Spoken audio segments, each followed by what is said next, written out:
ঢাকায় বসে রাজনীতি করা বা তরুণদের মধ্যে রাজনীতি করাটা, এটা হলো একটা দিক। আবার যখন সর্বস্তরের মানুষের মধ্যে রাজনীতি করাটা বা প্রার্থী হিসাবে তাদের কাছে ভোট চাওয়াটা, তখন কিন্তু বাস্তবতা ভিন্ন।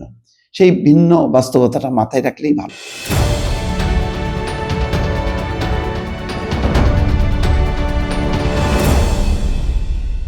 বিজয় আমাদের হয়ে গেছে, এখন শুধু আনুষ্ঠানিকতা।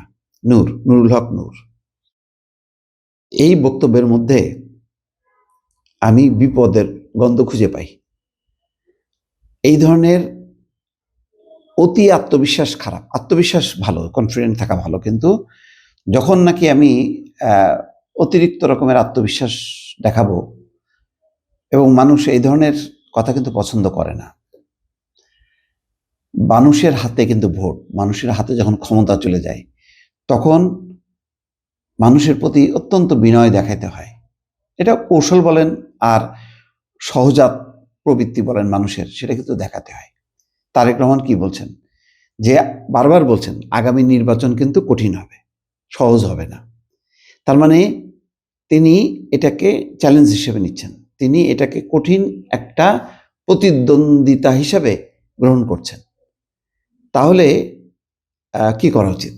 তাহলে কি এইভাবে বলা উচিত? তাহলে তো আপনি মানে ভোটারদেরকে পাত্তা দিচ্ছেন না। যেমন এই ধরনের প্রবণতা, এই ধরনের বক্তব্য কিন্তু আমরা আওয়ামী লীগ আমলে দেখছি, যে সেখানে অহরহ সরকারি দলের নেতারা বলছেন যে আওয়ামী লীগ ছাড়া কে আছে, মানে এই ধরনের যে নৌকা হলেই পাস। এখন কি তাই? আসলে কি তাই? না, তাই না। আমাদের বিভিন্ন ধরনের যেই ধরনের ভাইব পাই বা স্মেল পাই, তাতে কিন্তু বোঝা যায় অন্য একটা ঘটনা গত 15-17 বছরে ঘটে গেছে।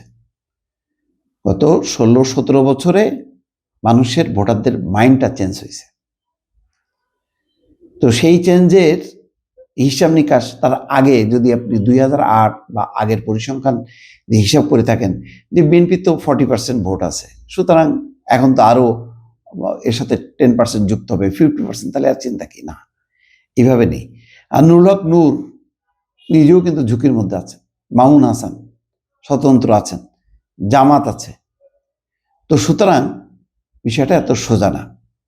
সেজন্য বললাম যে আত্মবিশ্বাস ভালো, কিন্তু অতি আত্মবিশ্বাস বা অহংকার কিন্তু খারাপ। এই কথাগুলো যখন নাকি যেভাবে শিরোনাম আকারে আসছে, যে বিজয় আমাদের হয়ে গেছে, এখন শুধু আনুষ্ঠানিকতা, এই কথা তো আমরা অতীতে শুনতাম। তো অতীতে যারা বলতো, সেগুলি কি মানুষ ভালোভাবে নিত না।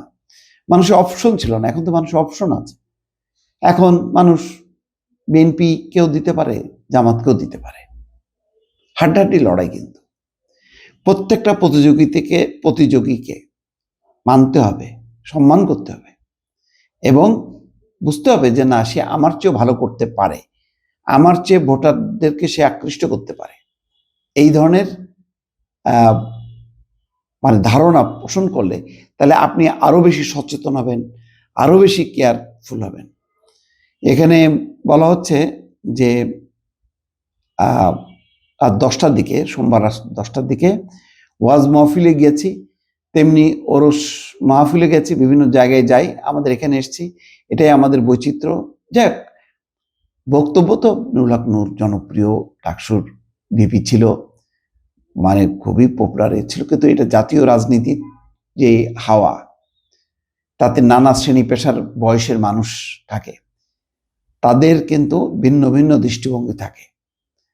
সুতরাং ঢাকায় বসে রাজনীতি করা বা তরুণদের মধ্যে রাজনীতি করাটা, এটা হলো একটা দিক। আবার যখন সর্বস্তরের মানুষের মধ্যে রাজনীতি করাটা বা প্রার্থী হিসাবে তাদের কাছে ভোট চাওয়াটা, তখন কিন্তু বাস্তবতা ভিন্ন। সেই ভিন্ন বাস্তবতাটা মাথায় রাখলেই ভালো। অতি আত্মবিশ্বাসী হওয়া ভালো না, আবারও বলে শেষ করছি। ভালো থাকবেন। আল্লাহ হাফেজ।